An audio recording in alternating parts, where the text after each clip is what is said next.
এদিকে অন্তর্বর্তী সরকারের দুই উপদেষ্টা আসিফ মাহমুদ সজীব ভুঁইয়া এবং মাহফুজ আলমের পদত্যাগের দাবিতে অবস্থান কর্মসূচি পালন করছে বিএনপি নেতা ইশরাক হোসেনের সমর্থকেরা।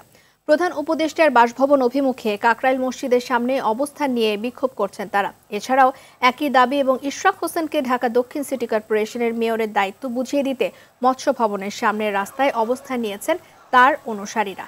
এতে মৎস্য ভবন এলাকার সড়কে যান চলাচল বন্ধ রয়েছে। এ সময় বিভিন্ন স্লোগান দিতে থাকেন তারা। বৃষ্টি উপেক্ষা করেই নবম দিনে চলছে অবস্থান কর্মসূচি। যতক্ষণ পর্যন্ত না ইশরাক ভাইকে তার কাঙ্ক্ষিত পদ ফেরত দেওয়া না হয় ততক্ষণ পর্যন্ত আমরা রাজপথ থেকে যাব না। যতক্ষণ পর্যন্ত আমাদের বিজয়ের কাঙ্ক্ষিত লক্ষ্য অর্জন না হবে ততক্ষণ পর্যন্ত আমরা ঘরে ফিরে যাব না। দর্শক, আন্দোলনের আরো খবর জানাতে মৎস্য ভবন মোড় থেকে সরাসরি যোগ দিচ্ছেন সহকর্মী সাকিবুর রহমান। সাকিব, ইশরাক হোসেনের সমর্থকদের বিক্ষোভের সবশেষ এখন কি তথ্য আপনার হাতে নতুন করে?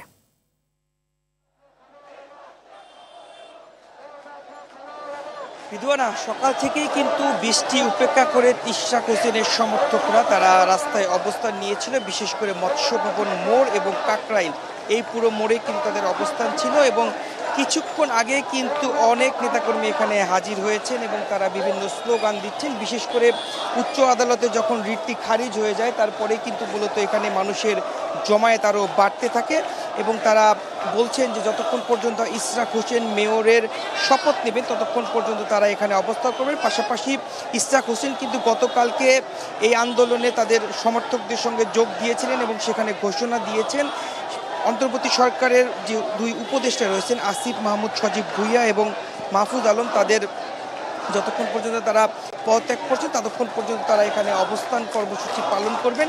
তারই অংশ হিসেবে কিন্তু সেই অবস্থান কর্মসূচি গতকাল রাতেও ছিল, সারা রাত তারা অবস্থান করেছেন, এখনও তারা রয়েছেন এবং বিভিন্ন স্লোগানে তারা পুরো জায়গাটি মাতিয়ে রেখেছেন এবং বিভিন্ন সময় বিভিন্ন জায়গায় তারা ছোট ছোট মিছিল করছেন এবং সেখানে কিন্তু আমরা শুনতে পাচ্ছি যে বিভিন্ন মাইকে তারা ঘোষণা দিচ্ছেন যেহেতু হাইকোর্টের যে রিটটি সেটি খারিজ হয়ে যাওয়ার পরে তারা বিভিন্ন স্লোগান দিচ্ছে যে ইশরাকের মেয়র হতে আর কোনো বাধা নেই। তার কারণে তারা চান যে দ্রুত সময়ের মধ্যে যেন ইশরাক হোসেনকে শপথ পাঠ করানো হয়।